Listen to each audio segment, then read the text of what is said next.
ਸਤਿ ਸ਼੍ਰੀ ਅਕਾਲ ਜੀ। ਪੰਜਾਬੀ ਰੇਡੀਓ ਤੇ ਪੰਜਾਬੀ ਟੀਵੀ USA ਵੇਖ ਸੁਣ ਰਹੇ ਸਾਰੇ ਸਰੋਤਿਆਂ ਦਾ ਬਹੁਤ-ਬਹੁਤ ਸਵਾਗਤ ਹੈ ਇਸ ਸਮੇਂ ਦੇ ਵਿਸ਼ੇਸ਼ programme beyond the headlines with Mandeep Punia ਦੇ ਵਿੱਚ। ਹਰ ਰੋਜ਼ ਦੀ ਤਰ੍ਹਾਂ ਪ੍ਰੋਗਰਾਮ 'ਚ ਜਿੱਥੇ ਦੇਸ਼ ਵਿਦੇਸ਼ ਦੇ ਨਾਲ ਜੁੜੀਆਂ ਹੋਈਆਂ ਬਹੁਤ ਸਾਰੀਆਂ ਅਹਿਮ ਖਬਰਾਂ ਹੁੰਦੀਆਂ ਨੇ, ਉੱਥੇ ਉਹਨਾਂ ਖਬਰਾਂ ਦਾ ਵਿਸ਼ਲੇਸ਼ਣ ਕਰਨ ਦੇ ਲਈ ਸਾਥ ਹੁੰਦਾ ਹੈ ਸੀਨੀਅਰ ਪੱਤਰਕਾਰ ਮਨਦੀਪ ਪੂਨੀਆ ਜੀ ਦਾ। ਕਰਦੇ ਹਾਂ ਉਹਨਾਂ ਦਾ ਪ੍ਰੋਗਰਾਮ ਸਵਾਗਤ, ਬਹੁਤ-ਬਹੁਤ ਸਵਾਗਤ ਹੈ ਜੀ। ਸ਼ੁਕਰੀਆ। ਸਤਿ ਸ਼੍ਰੀ ਅਕਾਲ ਗੁਰਪ੍ਰੀਤ।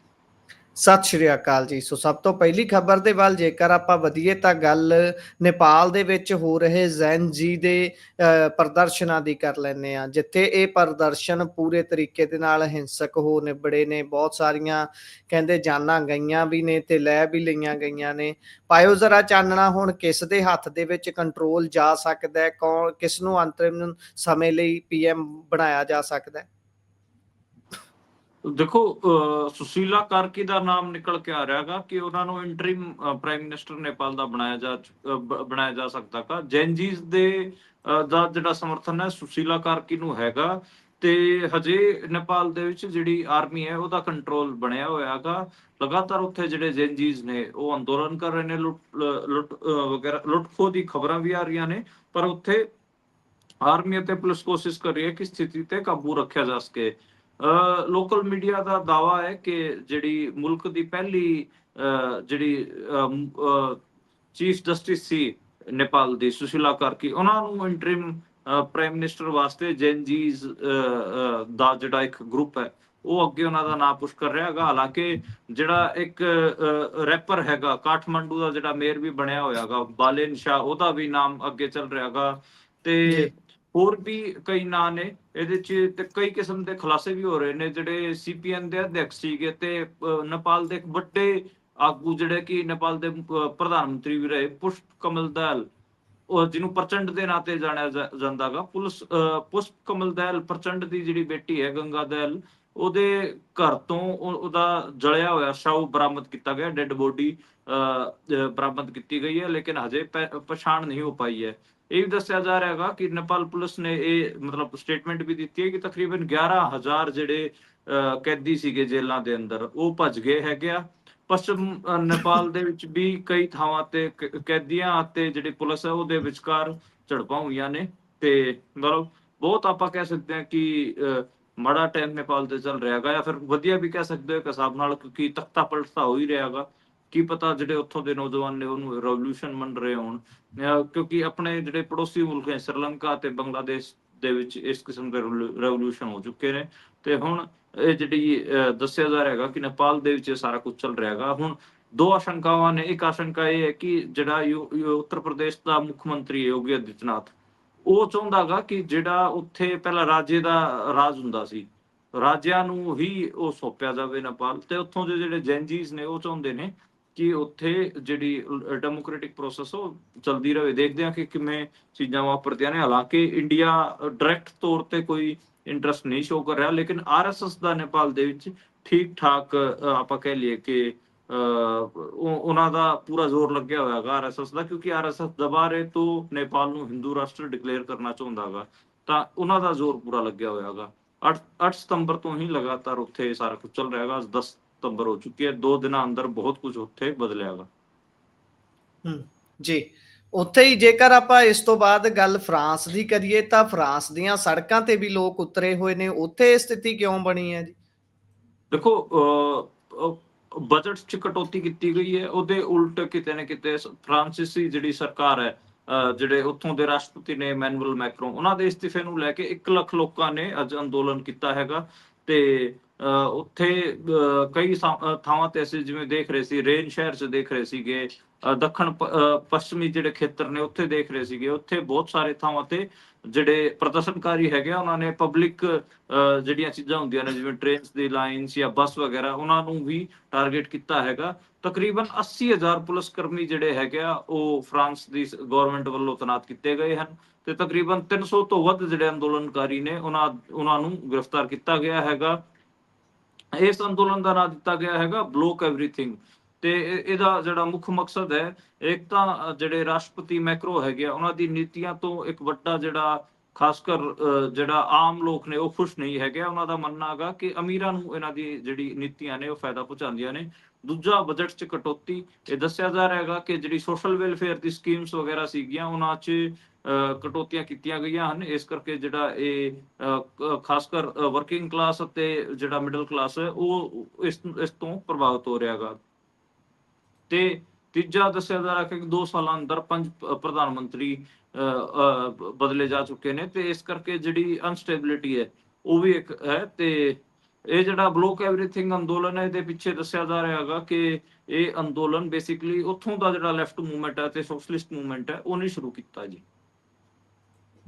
ਜੀ, ਸੋ ਜੇਕਰ ਇਸ ਤੋਂ ਅਗਲੀ ਗੱਲ ਕਰੀਏ ਤਾਂ ਬਿਹਾਰ ਦੇ ਵਿੱਚ ਜਿਹੜਾ SIR ਚੱਲ ਰਿਹਾ ਹੈ ਉਸ ਦੇ ਵਿੱਚ ਇਹ ਦੇਖਣ ਦੇ ਵਿੱਚ ਸਾਹਮਣੇ ਆਇਆ ਹੁਣ ਕਿ ਮੁਸਲਮਾਨ ਬਹੁਲ ਵਾਲੇ ਖਿੱਤੇ ਦੇ ਵਿੱਚ ਜਿਹੜੇ 4 ਜ਼ਿਲ੍ਹੇ ਨੇ ਮੁੱਖ ਤੌਰ ਤੇ ਮੁਸਲਮਾਨ ਬਹੁਲ ਵਾਲੇ, ਉਹਦੇ ਵਿੱਚੋਂ 2 ਜ਼ਿਲ੍ਹਿਆਂ ਦੇ ਵਿੱਚ ਸਭ ਤੋਂ ਜ਼ਿਆਦਾ ਕਟੌਤੀ ਕੀਤੀ ਗਈ ਹੈ ਵੋਟਾਂ ਦੇ ਵਿੱਚ।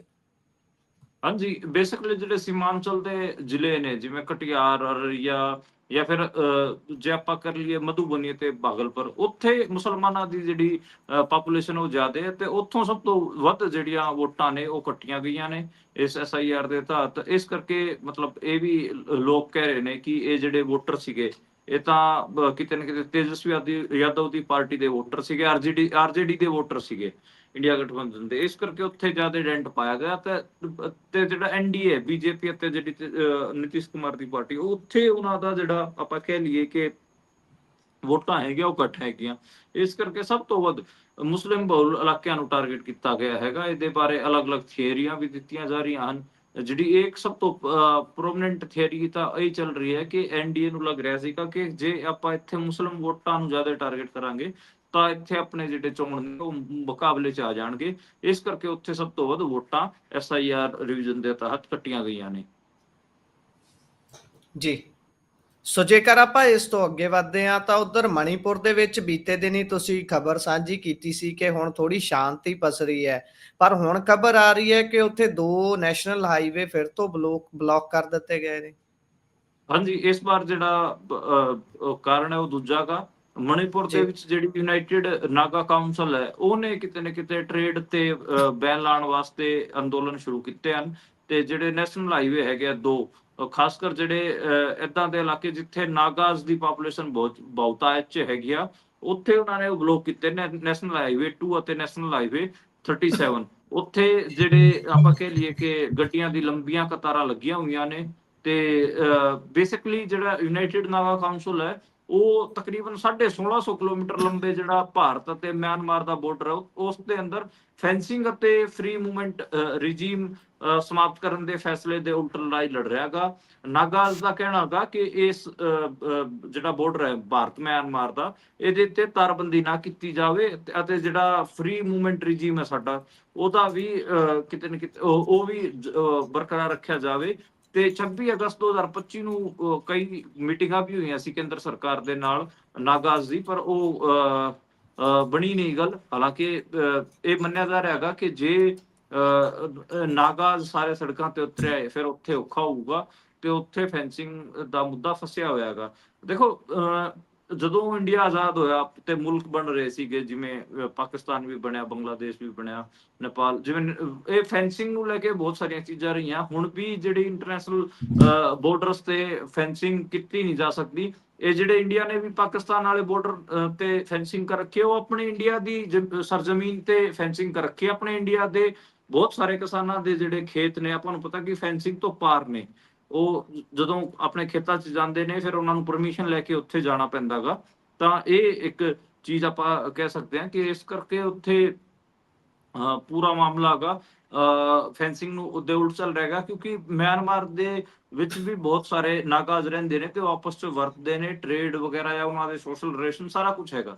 ਇਸ ਕਰਕੇ ਉਹ ਫੈਂਸਿੰਗ ਅਤੇ ਫੈਂਸਿੰਗ ਦਾ ਕੋਈ ਖਾਸ ਫਾਇਦਾ ਆਪਾਂ ਨੂੰ ਹੋਰ ਕਿਤੇ ਵੀ ਦੇਖਣ ਨੂੰ ਮਿਲਿਆ ਨਹੀਂ ਦੂਜੇ ਬਾਰਡਰਾਂ ਤੇ ਜਿਵੇਂ ਰਾਜਸਥਾਨ ਦਾ ਬਾਰਡਰ ਹੋ ਗਿਆ, ਪੰਜਾਬ ਦਾ ਬਾਰਡਰ ਹੋ ਗਿਆ, ਜੰਮੂ ਕਸ਼ਮੀਰ ਦਾ। ਜਦੋਂ ਇਹ ਫੈਂਸਿੰਗ ਕੀਤੀ ਜਾ ਰਹੀ ਸੀ ਉਦੋਂ ਉਸ ਟਾਈਮ ਜਿਹੜੀ ਇੰਟਰਨੈਸ਼ਨਲ ਕਮਿਊਨਿਟੀ ਸੀ ਉਹ ਵਿਰੋਧ ਵੀ ਕਰ ਰਹੀ ਸੀਗੀ ਕਿ ਤੁਸੀਂ ਘੱਟੋ ਘੱਟ ਫੈਂਸਿੰਗ ਤਾਂ ਨਾ ਕਰੋ। ਪਰ ਖੈਰ ਚਲੋ ਬਹੁਤ ਸਾਰੇ ਰੀਜ਼ਨ ਸੀਗੇ ਉਸ ਟਾਈਮ ਫੈਂਸਿੰਗ ਕੀਤੀ ਗਈ, ਪਰ ਮਿਆਂਮਾਰ ਵਾਲੇ ਬਾਰਡਰ ਤੇ ਫੈਂਸਿੰਗ ਦੇ ਉਲਟ ਨਾਗਾਜ਼ ਡਟ ਕੇ ਲੜ ਰਹੇ ਨੇ। ਜੀ, ਸੋ ਜੇਕਰ ਆਪਾਂ ਇਸ ਤੋਂ ਅਗਲੀ ਗੱਲ ਕਰਦੇ ਹਾਂ ਤਾਂ ਉਧਰ ਜੰਮੂ ਕਸ਼ਮੀਰ ਦੇ ਵਿੱਚ ਆਮ ਆਦਮੀ ਪਾਰਟੀ ਦੇ ਹਿੱਸੇ ਇੱਕੋ ਇੱਕ ਵਿਧਾਇਕ ਆਇਆ ਸੀ ਤੇ ਉਸ ਵਿਧਾਇਕ ਨੂੰ ਹੁਣ ਪੁਲਿਸ ਨੇ ਗ੍ਰਿਫਤਾਰ ਕਰ ਲਿਆ। ਪਿਤਾ ਆਖ ਰਿਹਾ ਹੈ ਉਸ ਵਿਧਾਇਕ ਦਾ ਕਿ ਮੇਰਾ ਪੁੱਤ ਨਿਰਦੋਸ਼ ਹੈ। ਕਿਸ ਮਾਮਲੇ 'ਚ ਗ੍ਰਿਫਤਾਰੀ ਕੀਤੀ ਗਈ ਹੈ? ਦੇਖੋ, ਜੰਮੂ ਕਸ਼ਮੀਰ ਦਾ ਉਹ ਪ੍ਰੈਜ਼ੀਡੈਂਟ ਵੀ ਹੈ, ਮਹਿਰਾਜ ਮਲਿਕ ਉਹਦਾ ਨਾਂ ਹੈ, ਤੇ ਡੋਡਾ ਤੋਂ ਉਹ ਵਿਧਾਇਕ ਹੈਗਾ, ਤੇ ਉਹਦੇ ਤੇ PSA ਲਾ ਕੇ, ਪਬਲਿਕ ਸਿਕਿਉਰਿਟੀ ਐਕਟ ਲਾ ਕੇ ਗ੍ਰਿਫਤਾਰ ਕੀਤਾ ਗਿਆ ਹੈਗਾ। ਕਿਹਾ ਜਾ ਰਿਹਾ ਹੈਗਾ ਕਿ ਉਹਨੇ ਜਿਹੜਾ ਡਿਸਟ੍ਰਿਕਟ ਕਲੈਕਟਰ ਸੀਗਾ ਉਹਦੇ ਨਾਲ ਕਿਤੇ ਨਾ ਕਿਤੇ ਬਦਤਮੀਜ਼ੀ ਕੀਤੀ ਹੈ। ਉਸ ਤੋਂ ਬਾਅਦ ਉਹਨੂੰ ਬੰਦ ਕੀਤਾ ਗਿਆ ਹੈ, ਉਹਨੂੰ ਕਠੂਆ ਜੇਲ੍ਹ 'ਚ ਬੰਦ ਕੀਤਾ ਗਿਆ ਹੈਗਾ। ਤੇ ਉਸ ਤੋਂ ਬਾਅਦ ਉਹਨਾਂ ਦੇ ਫਾਦਰ ਸਾਹਿਬ ਸ਼ਮਸਦੀਨ ਮਲਿਕ ਸਾਹਿਬ ਬਾਹਰ ਆਏ ਨੇ। ਉਹਨਾਂ ਨੇ ਕਿਹਾ ਕਿ ਅਸੀਂ ਕਾਨੂੰਨ ਦਾ ਰਸਤਾ ਅਪਣਾਵਾਂਗੇ ਤੇ ਮਹਿਰਾਜ ਨੂੰ ਜੇਲ੍ਹ ਤੋਂ ਰਿਹਾ ਕਰਾਵਾਂਗੇ। ਉਹਨੇ ਕੋਈ ਏਦਾਂ ਦਾ ਦੋਸ਼ ਨਹੀਂ ਕੀਤਾ ਕਿ ਉਹਨੂੰ ਜੇਲ੍ਹ 'ਚ ਭੇਜਿਆ ਜਾਵੇ। ਆਮ ਆਦਮੀ ਪਾਰਟੀ ਨੇ ਵੀ ਸੰਜੇ ਸਿੰਘ ਨੂੰ, ਜਿਹੜੇ ਰਾਜ ਸਭਾ ਦੇ ਸਾਂਸਦ ਨੇ, ਉਹਨਾਂ ਨੂੰ ਉੱਥੇ ਭੇਜਣ ਦਾ ਫੈਸਲਾ ਲਿਆ ਗਾ। ਕੱਲ ਸੰਜੇ ਸਿੰਘ ਉੱਥੇ ਪਹੁੰਚਣਗੇ, ਦੇਖਦੇ ਆ ਬਣਦਾ ਕੀ ਹੈ। ਪਰ ਬਾਕੀ ਆਮ ਆਦਮੀ ਪਾਰਟੀ ਦਾ ਜਿਹੜਾ ਇਹ ਵਿਧਾਇਕ ਮਹਿਰਾਜ ਮਲਿਕ, ਇਹਦੀ ਉੱਥੇ ਮਤਲਬ ਬੇਸਿਕਲੀ ਜੰਮੂ ਕਸ਼ਮੀਰ 'ਚ ਠੀਕ ਠਾਕ ਇੱਜ਼ਤ ਹੈਗੀ ਆ। ਮਤਲਬ ਇਹ ਅੰਦੋਲਨਕਾਰੀ ਸੁਭਾਅ ਦਾ ਰਿਹਾ ਹੈਗਾ ਤੇ ਮਤਲਬ ਠੀਕ ਠਾਕ ਆਪਾਂ ਕਹਿ ਸਕਦੇ ਹਾਂ ਕਿ ਉੱਥੇ ਲੜਾਈ ਲੜਦਾ ਰਿਹਾ ਹੈਗਾ। ਦੇਖਦੇ ਹਾਂ ਮਤਲਬ ਕਿੰਨਾ ਸਾਥ ਜੰਮੂ ਕਸ਼ਮੀਰ ਦੀ ਜਨਤਾ ਉਹਨਾਂ ਦਾ ਦਿੰਦੀ ਹੈ ਤੇ ਅੱਗੇ ਇਸ ਪੂਰੇ ਮਾਮਲੇ 'ਚ ਕੀ ਅਪਡੇਟ ਹੁੰਦੀਆਂ ਨੇ।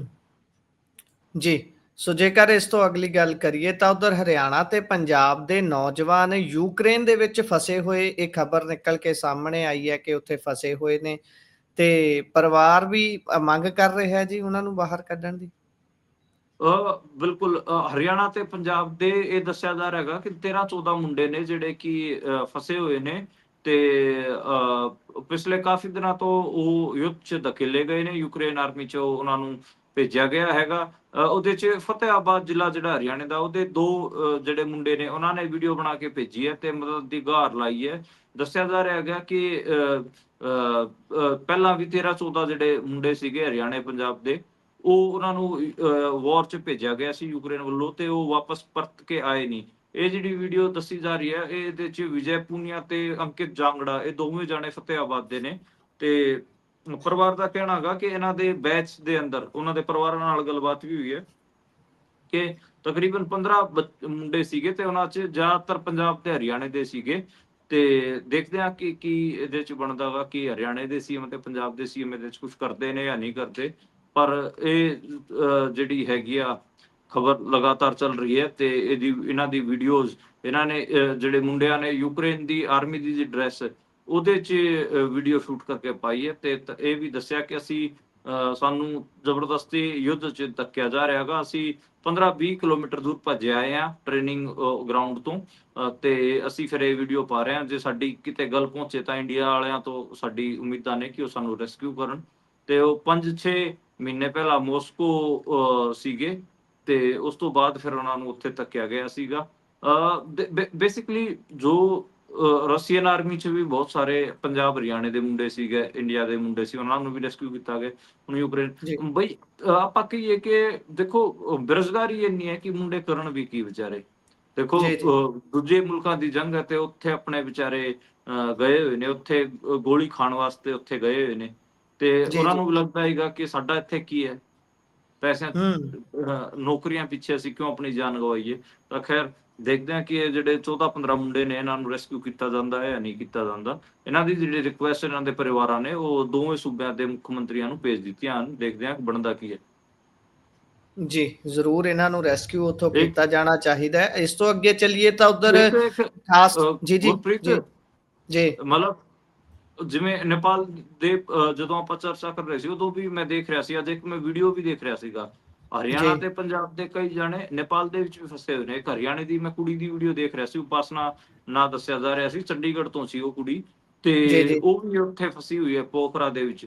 ਤੇ ਇਸ ਜੀ ਤੋਂ ਇਲਾਵੇ ਦੱਸਿਆ ਜਾ ਰਿਹਾ ਹੈਗਾ ਕਿ ਪੰਜਾਬ ਦੇ ਵੀ ਕੁਝ ਜਿਹੜੇ ਵਪਾਰੀ ਸੀਗੇ ਵਿਚਾਰੇ, ਉਹ ਵੀ ਕਾਠਮੰਡੂ 'ਚ ਫਸੇ ਹੋਏ ਸੀ। ਹੂੰ ਤੇ ਜਿਹੜੀ ਉਪਾਸਨਾ ਗਿੱਲ ਜਿਹੜੀ ਕੁੜੀ ਹੈ, ਇਹਨੂੰ ਦੱਸਿਆ ਜਾ ਰਿਹਾ ਹੈਗਾ ਕਿ ਇਹ ਵਾਲੀਬਾਲ ਦੀ ਪਲੇਅਰ ਹੈ ਤੇ ਜੀ ਖੈਰ ਇਹ ਵੀ ਫਸੀ ਹੋਈ ਹੈ। ਤੇ ਹੋਰ ਵੀ ਜਿਹੜੇ ਆਪਾਂ ਕਹਿ ਲਈਏ ਕਿ ਪੰਜਾਬ ਦੇ ਕਈ ਲੋਕ ਫਸੇ ਹੋਣਗੇ।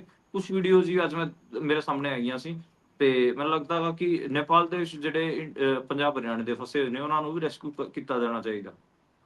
ਜੀ ਜੀ ਸੋ ਜੇਕਰ ਡਾਇਸਪੋਰਾ ਏਡਾ ਵੱਡਾ ਹੈ, ਖਾਸ ਤੌਰ ਤੇ ਭਾਰਤੀਆਂ ਦਾ, ਤਕਰੀਬਨ ਜਿਹੜੇ ਵੀ ਦੇਸ਼ 'ਚ ਤੁਸੀਂ ਜਾਂਦੇ ਆ ਜਿੱਥੇ ਤੁਹਾਨੂੰ ਲੱਗਦਾ ਹੈ ਕਿ ਇੱਥੇ ਸ਼ਾਇਦ ਕੋਈ ਭਾਰਤੀ ਜਾਂ ਖਾਸ ਤੌਰ ਤੇ ਨਾਰਥ ਰੀਜਨ ਤੋਂ ਨਹੀਂ ਹੋਊਗਾ ਜਾਂ ਹਰਿਆਣੇ ਤੋਂ, ਪੰਜਾਬ ਤੋਂ, ਤਾਂ ਉਹ ਤੁਹਾਡੀ ਗਲਤਫਹਿਮੀ ਜਲਦੀ ਦੂਰ ਹੋ ਜਾਂਦੀ, ਤੁਹਾਨੂੰ ਕੋਈ ਨਾ ਕੋਈ ਉੱਥੇ ਮਿਲ ਹੀ ਜਾਂਦਾ। ਇਸੇ ਕਰਕੇ ਇਹ ਸਥਿਤੀਆਂ ਫਿਰ ਇਹਨਾਂ ਲੋਕਾਂ ਦੇ ਲਈ ਖਾਸ ਤੌਰ ਤੇ ਜ਼ਿਆਦਾ ਬਣਦੀਆਂ ਨੇ। ਜੇਕਰ ਇਸ ਤੋਂ ਅੱਗੇ ਚੱਲੀਏ ਤਾਂ ਗੱਲ ਕਰਦੇ ਹਾਂ, ਇਹ ਕੁਝ ਦਿਨ ਬਹੁਤ ਚੰਗੇ ਨਹੀਂ ਨੇ ਪੰਜਾਬ ਦੇ ਵਿੱਚ ਸਿਆਸਤਦਾਨਾਂ ਦੇ ਲਈ। ਕੋਈ ਸਿਆਸਤਦਾਨ ਪਹਿਲਾਂ ਦਾ ਗ੍ਰਿਫਤਾਰ ਹੁੰਦਾ ਹੈ, ਉਹਨੂੰ ਜਦੋਂ ਜ਼ਮਾਨਤ ਮਿਲਣ ਲੱਗਦੀ ਹੈ ਫਿਰ ਕੋਈ ਨਵਾਂ ਮਾਮਲਾ ਛਿੜ ਜਾਂਦਾ ਹੈ, ਤੇ ਕਈ ਵਿਧਾਇਕ ਆਪਣੀ ਸਰਕਾਰ ਦੇ ਖਿਲਾਫ ਮਾੜੀ ਜੀ ਸੁਰ ਚੱਕਦੇ ਨੇ ਤਾਂ ਉਹਨਾਂ ਦੇ ਖਿਲਾਫ ਕੇਸ ਖੁੱਲ ਜਾਂਦੇ ਨੇ, ਤੇ ਕਈ ਵਿਧਾਇਕ ਬੈਠੇ ਸੁੱਤੇ ਉਹਨਾਂ ਨੂੰ ਪਤਾ ਵੀ ਨਹੀਂ ਹੁੰਦਾ, ਪੁਰਾਣੇ ਮਾਮਲੇ ਹੁੰਦੇ ਨੇ।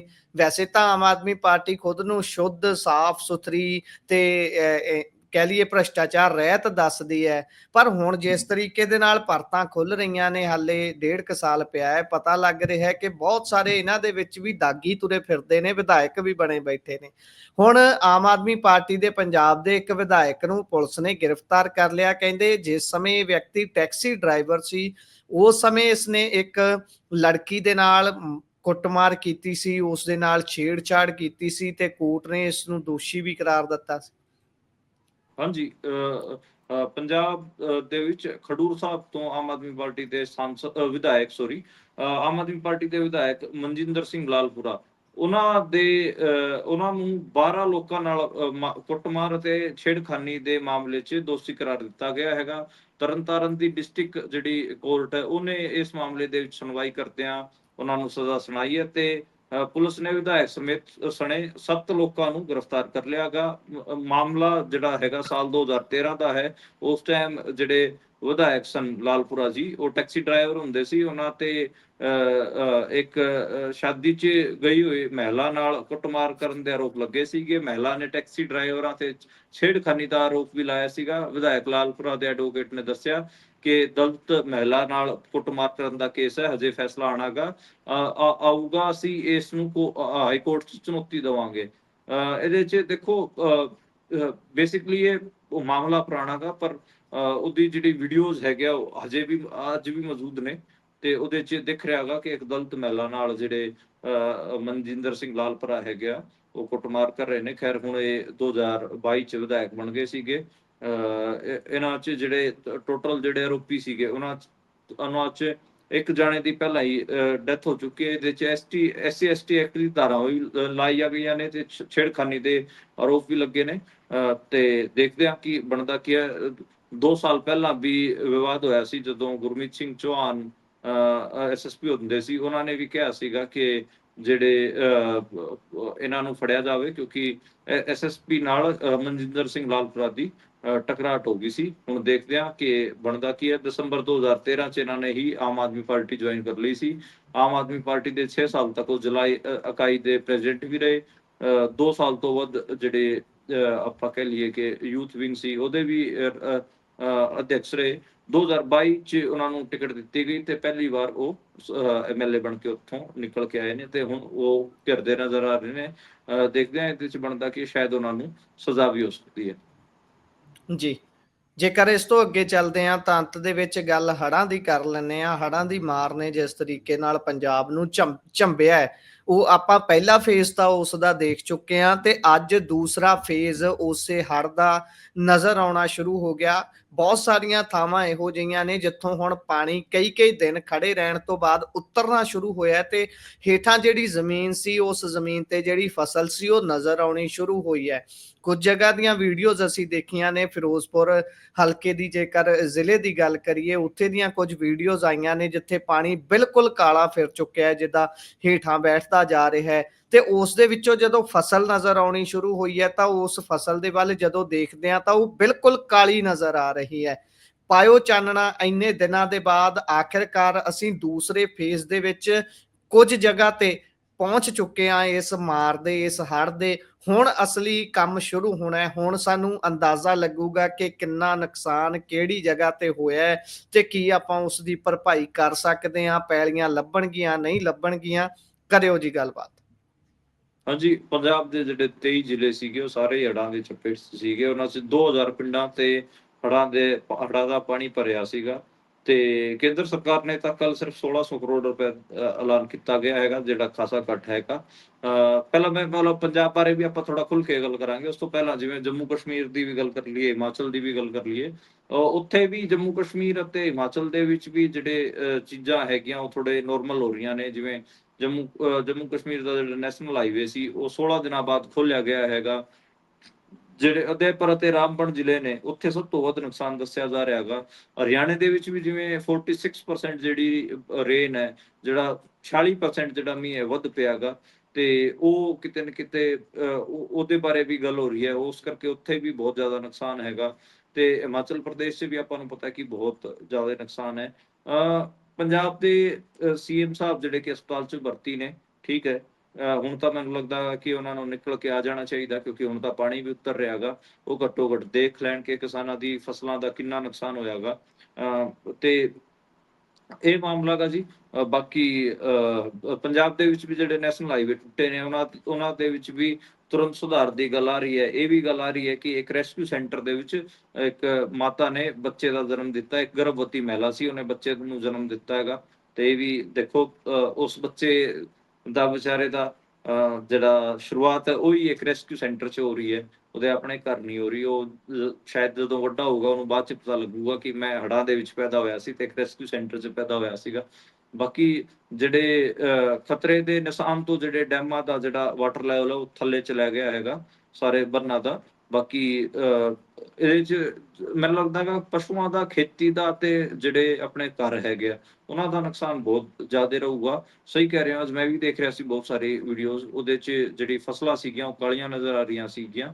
ਤੇ ਨਰਿੰਦਰ ਮੋਦੀ ਨੇ ਵੀ ਕੱਲ ਜਿਹੜਾ ਦੌਰਾ ਕੀਤਾ ਸੀ ਉਹਦੇ ਵੀਡੀਓਜ਼ ਜਾਰੀ ਕੀਤੇ ਨੇ। ਇੱਕ 'ਚ ਤਾਂ ਉਹ ਆਰਮੀ ਪਲੇਨ ਤੋਂ ਥੱਲੇ ਦੇਖ ਰਹੇ ਨੇ, ਪੰਜਾਬ ਦੀ ਹੜ੍ਹਾਂ ਨੂੰ ਦੇਖ ਰਹੇ ਨੇ, ਤੇ ਦੂਜਾ ਉਹ ਇੱਕ ਟੈਂਟ ਦੇ ਵਿੱਚ ਨੇ, ਕਿਸਾਨਾਂ ਨਾਲ 5-6 ਕਿਸਾਨਾਂ ਨਾਲ ਗੱਲਬਾਤ ਕਰ ਰਹੇ ਨੇ, ਜਾਂ ਤਾਂ ਬੀਜੇਪੀ ਵਾਲੇ ਆਗੂ ਉਹਨਾਂ ਦੇ ਆਲੇ ਦੁਆਲੇ ਬੈਠੇ ਨੇ। ਬਾਕੀ ਪੰਜਾਬ ਸਰਕਾਰ ਕਹਿ ਰਹੀ ਹੈ ਕਿ ਅਸੀਂ ਤਾਂ 20,000 ਕਰੋੜ ਮੰਗੇ ਸੀ ਤੇ ਸਾਨੂੰ ਸਿਰਫ 1600 ਕਰੋੜ ਰੁਪਏ ਦਿੱਤੇ ਹੈਗੇ ਆ। ਆਮ ਆਦਮੀ ਪਾਰਟੀ ਦੇ ਮੰਤਰੀ ਨੇ ਕਿਹਾ ਕਿ ਮੈਂ ਉਹਨਾਂ ਨੂੰ ਕਿਹਾ ਕਿ ਸਰ ਪੈਸੇ ਘੱਟ ਨੇ, ਤੇ ਪੀਐਮ ਮੋਦੀ ਨੇ ਕਿਹਾ ਕਿ ਮੈਨੂੰ ਹਿੰਦੀ ਨਹੀਂ ਆਉਂਦੀ। ਇਹ ਜਿਹੜਾ ਪੰਜਾਬ ਦੇ ਮੰਤਰੀ ਹੈਗੇ ਹਰਦੀਪ ਸਿੰਘ ਮੁੰਡੀਆਂ, ਉਹਨਾਂ ਨੇ ਆਰੋਪ ਲਾਇਆ ਗਾ, ਤੇ ਉਹਨਾਂ ਵੱਲੋਂ ਇਹ ਗੱਲ ਕਹੀ ਗਈ ਹੈ। ਬਾਕੀ ਦੇਖੋ ਅੱਗੇ ਕੇਂਦਰ ਕਿੰਨੀ ਕੁ ਮਦਦ ਭੇਜਦਾ ਗਾ। ਬਾਕੀ ਬਾਲੀਵੁੱਡ ਵਾਲਿਆਂ ਦੀ ਅੱਖਾਂ ਖੁੱਲ ਗਈਆਂ ਨੇ ਜੀ। ਸਲਮਾਨ ਖਾਨ ਤੋਂ ਲੈ ਕੇ ਅਕਸ਼ੇ ਕੁਮਾਰ, ਰਣਦੀਪ ਹੁੱਡਾ, ਸੋਨੂ ਸੂਦ, ਸ਼ਾਹਰੁਖ ਖਾਨ, ਇਹ ਸਾਰੇ ਹੀ ਹੁਣ ਪੰਜਾਬ ਨੂੰ ਮਦਦ ਪਹੁੰਚਾ ਰਹੇ ਨੇ। ਸ਼ਾਹਰੁਖ ਖਾਨ ਨੇ ਕਿਹਾ ਕਿ ਮੈਂ ਪਰਿਵਾਰਾਂ ਨੂੰ ਗੋਦ ਲਿਆਂਗਾ, 500 ਪਰਿਵਾਰਾਂ ਨੂੰ ਘਰੇਲੂ ਸਮਾਨ ਭੇਜਾਂਗਾ, ਬੱਚਿਆਂ ਦੀ ਪੜ੍ਹਾਈ 'ਚ ਮਦਦ ਕਰਾਂਗਾ। ਸਲਮਾਨ ਖਾਨ ਨੇ ਵੀ ਬੋਟਸ ਵਗੈਰਾ ਭੇਜੀਆਂ ਨੇ, ਤੇ ਰਣਦੀਪ ਹੁੱਡਾ, ਸੋਨੂ ਸੂਦ, ਉਹ ਵੀ ਆਪਾਂ ਨੂੰ ਗਰਾਊਂਡ ਤੇ ਦਿਖ ਰਹੇ ਨੇ। ਦੇਖੋ ਬੜਾ ਅਜੀਬ ਵੀ ਹੈ ਕਿ ਜਿਹੜੇ ਐਨਜੀਓਜ਼ ਵਾਲੇ ਨੇ, ਜਿਨ੍ਹਾਂ ਦਾ ਸਭ ਤੋਂ ਮੈਂ ਤਾਂ ਇਹ ਮੰਨਦਾ ਹਾਂ ਕਿ ਸਭ ਤੋਂ ਜਿਹੜੇ ਵੱਡੇ ਸ਼ਿਕਾਰ ਨੇ ਉਹ ਤਾਂ ਡਾਇਸਪੋਰਾ ਵਾਲੇ ਨੇ, ਜਿਹੜੇ ਆਪਣੇ ਐਨਆਰਆਈ ਬਾਹਰ ਬੈਠੇ ਨੇ। ਇਹ ਜਦੋਂ ਪੰਜਾਬ ਦੇ ਵਿੱਚ ਜਿਹੜੀ ਵੀ ਕੋਈ ਵਿਪਦਾ ਆਉਂਦੀ ਗੀ, ਉਸ ਟਾਈਮ ਇਹ ਜਿਹੜੇ ਐਨਜੀਓਜ਼ ਵਾਲੇ ਨੇ, ਖਾਸ ਕਰ ਜਿਨ੍ਹਾਂ ਨੂੰ ਪੈਨਿਕ ਵਿਜ਼ੂਅਲ ਬਣਾਉਣੇ ਆਉਂਦੇ ਨੇ, ਉਹਨਾਂ ਨੂੰ ਤਾਂ ਚਾਹ ਚੜ ਜਾਂਦਾ ਹੈਗਾ ਕਿ ਹਾਂ ਹੁਣ ਅਸੀਂ ਕਰਾਂਗੇ। ਇਹ ਸਾਰੇ ਸੈਲੀਬ੍ਰਿਟੀਜ਼ ਦਾ ਵੀ ਆਪਾਂ ਦੇਖ ਹੀ ਰਹੇ ਹਾਂ, ਪੀਆਰ ਵੱਧ ਚੱਲ ਰਿਹਾ ਹੈਗਾ। ਤੇ ਜਦ ਜਿਹੜੀ ਓਰੀਜਨਲ ਮਦਦ ਹੈ, ਜਿਹੜੀ ਓਰੀਜਨਲ ਆਪਾਂ ਇੱਕਾ ਦੇਖਣ ਨੂੰ ਮਿਲਿਆ, ਉਹ ਤਾਂ ਪਿੰਡਾਂ ਦਾ ਦੇਖਣ ਨੂੰ ਮਿਲਿਆ। ਜਿਹੜੇ ਮਾਲਵੇ ਦੇ ਪਿੰਡਾਂ ਦੇ ਲੋਕ ਸੀਗੇ, ਪੰਜਾਬ ਦੇ ਬਾਕੀ ਪਿੰਡਾਂ ਦੇ ਲੋਕ ਸੀਗੇ, ਉਹ ਕਿਵੇਂ ਪੰਜਾਬ ਵਾਸਤੇ ਆਏ। ਮੇਵਾਤ ਤੋਂ ਜਿਹੜੇ ਮੁਸਲਿਮ ਭਾਈਚਾਰਾ ਸੀ ਕਿਵੇਂ ਮਦਦ ਵਾਸਤੇ ਆਇਆ, ਹਰਿਆਣੇ ਦੇ ਪਿੰਡਾਂ ਦੇ ਪਿੰਡ ਉੱਠ ਕੇ ਆਏ। ਉਹ ਸੀਗਾ ਮਤਲਬ ਵਧੀਆ ਨਜ਼ਾਰਾ। ਬਾਕੀ ਮੈਨੂੰ ਮਤਲਬ ਦੇਖੋ, ਮੈਂ ਪਰਸਨਲੀ ਕਹਿੰਦਾ ਕਿ ਜਿਹੜੇ ਐਨਜੀਓਜ਼ ਨੇ ਜਿਨ੍ਹਾਂ ਨੇ ਲੋਟੂ ਕਲਚਰ ਚਲਾ ਰੱਖਿਆ ਹੈਗਾ ਪੰਜਾਬ 'ਚ, ਉਹਨਾਂ ਤੋਂ ਮੈਨੂੰ ਖਿੱਚ ਚੜ੍ਹਦੀ ਹੈਗੀ ਆ। ਤੇ ਸੈਲੀਬ੍ਰਿਟੀ ਜਿਹੜੇ ਥੋੜਾ ਮੋਟਾ ਰਾਸ਼ਨ ਵੰਡ ਕੇ ਫਿਰ ਪੀਆਰ ਕਰਦੇ ਨੇ, ਉਹਨਾਂ ਤੋਂ ਵੀ ਮਤਲਬ ਇਹ ਅਜੀਬ ਵੀ ਹੈ। ਖੈਰ ਇਹ ਸੱਚਾਈ ਵੀ ਹੈ ਕਿ ਹਕੂਮਤ ਕੋਈ ਪੈਸਾ ਦੇ ਨਹੀਂ ਰਹੀ, ਥੋੜਾ ਬਹੁਤ ਪੈਸੇ ਤੋਂ ਸਾੜਨਾ ਚਾਹੁੰਦੀ ਹੈ, ਨੁਕਸਾਨ ਵੱਧ ਹੈ, ਤੇ ਫਿਰ ਵਿਚਾਰਾ ਜ਼ਿਮੀਂਦਾਰ ਵੀ ਕੀ ਕਰੇ, ਮਜ਼ਦੂਰ ਵੀ ਕੀ ਕਰੇ, ਕਿਸਾਨ ਕੀ ਕਰੇ। ਉਹਨੂੰ ਜੋ ਕੁਛ ਕੋਈ ਦੇਣ ਆ ਰਿਹਾ ਹੈਗਾ ਵਿਚਾਰਾ ਹੱਥ ਬੰਨ ਕੇ ਲੈ ਲੈਂਦਾ। ਹਾਲਾਂਕਿ ਉਹਦਾ ਜਿਹੜਾ, ਕਿਉਂਕਿ ਅਣਖੀ ਲੋਕ ਨੇ ਪੰਜਾਬ ਦੇ, ਉਹਨਾਂ ਨੂੰ ਵੀ ਲੱਗ ਰਿਹਾ ਹੈਗਾ ਕਿ ਯਾਰ ਅਸੀਂ ਹੁਣ ਕਿੰਨਾ ਕੁ ਹੁਣ ਦੂਜਿਆਂ ਨੂੰ ਤੋਂ ਮੰਗੀਏ। ਉਹ ਵੀ ਇੱਕ ਚੀਜ਼ ਹੈ। ਇਸ ਕਰਕੇ ਬਹੁਤ ਸਾਰੇ ਕਿਸਾਨਾਂ ਨੂੰ ਮੈਂ ਦੇਖ ਰਿਹਾ, ਉਹਨਾਂ ਨੇ ਵਿਚਾਰਿਆਂ ਨੇ ਲੈਣਾ ਬੰਦ ਕਰ ਦਿੱਤਾ ਹੈ, ਜੋ ਵੀ ਕੋਈ ਸਮਾਨ ਦੇਣ ਆ ਰਿਹਾ ਹੈਗਾ। ਤਾਂ ਇਹ ਵੀ ਚੀਜ਼ਾਂ ਨੇ ਬਹੁਤ ਸਾਰੀਆਂ। ਦੇਖੋ ਇੰਸਟੀਟਿਊਸ਼ਨਲ ਹੱਲ ਹੁੰਦੇ ਨੇ, ਜਿਵੇਂ ਇੰਸਟੀਟਿਊਸ਼ਨਲ ਹੱਲ ਦਾ ਮਤਲਬ ਮੇਰਾ ਹੈ ਕਿ ਸਟੇਟ ਦੀ ਜ਼ਿੰਮੇਵਾਰੀ ਹੈ ਪ੍ਰਤੀ ਏਕੜ ਮੈਨੂੰ ਲੱਗਦਾ ਕਿ 50,000 ਰੁਪਇਆ ਮੁਆਵਜ਼ਾ ਦਿੱਤਾ ਜਾਵੇ। ਮਜ਼ਦੂਰਾਂ ਨੂੰ ਜਿੰਨੇ ਵੀ ਦਿਨ ਬਣਦੇ ਨੇ ਇਹਨਾਂ ਦੇ, ਮੰਨ ਲਓ 2 ਮਹੀਨਾ ਉਹ ਦਿਹਾੜੀ ਨਹੀਂ ਕਰ ਸਕਣਗੇ, ਤਾਂ ਜਿਹੜੀ ਮਿਨੀਮਮ ਵੇਜਿਸ ਨੇ 2 ਮਹੀਨਿਆਂ ਦੀ ਉਹ ਦਿੱਤੀਆਂ ਜਾਣ। ਉਹਨਾਂ ਦੇ ਪਸ਼ੂ ਜਿਹੜੇ ਬੱਕਰੀ ਭੇਡਾਂ ਉਹ ਜਿਹੜੀਆਂ ਰੁੜ ਗਈਆਂ ਨੇ, ਬੱਕਰੀਆਂ ਰੁੜ ਗਈਆਂ ਨੇ, ਉਹਨਾਂ ਦੇ ਪੈਸੇ ਦਿੱਤੇ ਜਾਣ। ਉਹਨਾਂ ਦੇ ਜਿਹੜੇ ਘਰ ਹੈਗੇ ਆ ਉਹਨਾਂ ਤੇ ਨੁਕਸਾਨ ਹੋਇਆਗਾ ਉਹਨਾਂ ਦੇ ਪੈਸੇ ਦਿੱਤੇ ਜਾਣ। ਤਾਂ ਬੱਚਿਆਂ ਦੀ ਪੜ੍ਹਾਈ ਵਾਸਤੇ ਕੁਝ ਕੀਤਾ ਜਾਵੇ। ਤੇ ਇਹ ਜਿਹੜੀ ਸਟੇਟ ਵੱਲੋਂ ਜਿਹੜੀ ਮਦਦ ਹੁੰਦੀ ਹੈ ਉਹ ਕੀਤੀ ਜਾਵੇ, ਕਿਉਂਕਿ ਸਟੇਟ ਹੀ ਸਾਡੇ ਤੋਂ ਟੈਕਸ ਕਲੈਕਟ ਕਰਦਾ ਹੈ, ਤੇ ਕਲੈਕਟ ਸਾਡਾ ਜਿਹੜਾ ਕਰਦੀ ਹੱਕ ਵੀ ਬਣਦਾ ਨਾ ਉਹ ਸਟੇਟ ਜੀ। ਤੇ ਜ਼ਿਆਦਾ ਬਣਦਾ ਹੈਗਾ। ਤਾਂ ਇਹ ਦੇਖਦੇ ਹਾਂ ਕਿ ਹੂੰ। ਮਤਲਬ ਕੀ ਅੱਗੇ ਕੀਤਾ ਜਾਊਗਾ। ਮੈਨੂੰ ਲੱਗਦਾ ਵਾ ਕਿ ਕਿਸਾਨ ਜਥੇਬੰਦੀਆਂ, ਹੋਰ ਜਿਹੜੇ ਮਜ਼ਦੂਰ ਜਥੇਬੰਦੀਆਂ ਉਹ ਅੰਦੋਲਨ ਕਰਨਗੀਆਂ ਮੁਆਵਜ਼ਿਆਂ ਵਾਸਤੇ। ਦੇਖਿਓ ਜੇ ਤੁਸੀਂ। ਜੀ ਹਾਂ, ਇੱਥੇ ਹੜ੍ਹ ਪ੍ਰਭਾਵਿਤ ਲੋਕਾਂ ਦੀਆਂ ਵੀ ਅਲੱਗ ਤੋਂ ਬਹੁਤ ਸਾਰੀਆਂ ਕਮੇਟੀਆਂ ਬਣ ਜਾਂਦੀਆਂ ਨੇ ਇਹੋ ਜਿਹੇ ਮੌਕੇ ਦੇ ਉੱਪਰ। ਉਹ ਬਣੀਆਂ ਵੀ ਹੋਈਆਂ ਨੇ ਪਹਿਲਾਂ 2023 ਦੇ ਹੜ੍ਹ ਦੇ ਮਾਰ ਦੀਆਂ ਹੀ ਅਸੀਂ ਦੇਖਿਆ। ਮੈਦਾਨ 'ਚ ਜਦੋਂ ਗਏ ਤਾਂ ਮੈਂ ਬਿੱਲੇ ਲੱਗੇ ਹੋਏ ਲੋਕਾਂ ਦੇ ਦੇਖੇ, ਤਾਂ ਮੈਂ ਉਹਨਾਂ ਨੂੰ ਪੁੱਛਿਆ ਵੀ ਭਾਈ ਇਹ ਤੁਸੀਂ ਹੜ੍ਹ ਪ੍ਰਭਾਵਿਤ ਕਮੇਟੀ ਦਾ ਜਿਹੜਾ ਬਿੱਲਾ ਲਾਇਆ ਇਹ ਐਤਕੀ ਬਣਾਇਆ? ਉਹ ਕਹਿੰਦੇ ਨਹੀਂ, ਅਸੀਂ ਪਿਛਲੀ ਵਾਰ ਵੀ ਮਾਰ ਝੱਲੀ ਹੈ ਤੇ ਕਿਸਾਨ ਜਥੇਬੰਦੀਆਂ ਸਾਡੀ ਗੱਲ ਘੱਟ ਕਰਦੀਆਂ ਨੇ, ਇਸ ਕਰਕੇ ਅਸੀਂ ਆਪਣੀ ਕਮੇਟੀ ਬਣਾਈ ਹੈ ਵੀ ਹੜ੍ਹ ਪ੍ਰਭਾਵਿਤ ਜਿਹੜੇ ਹੜ੍ਹ ਪੀੜਤ ਲੋਕ ਨੇ ਉਹਨਾਂ ਦੀ ਗੱਲ ਅਸੀਂ ਆਪ ਕਰਦੇ ਹਾਂ।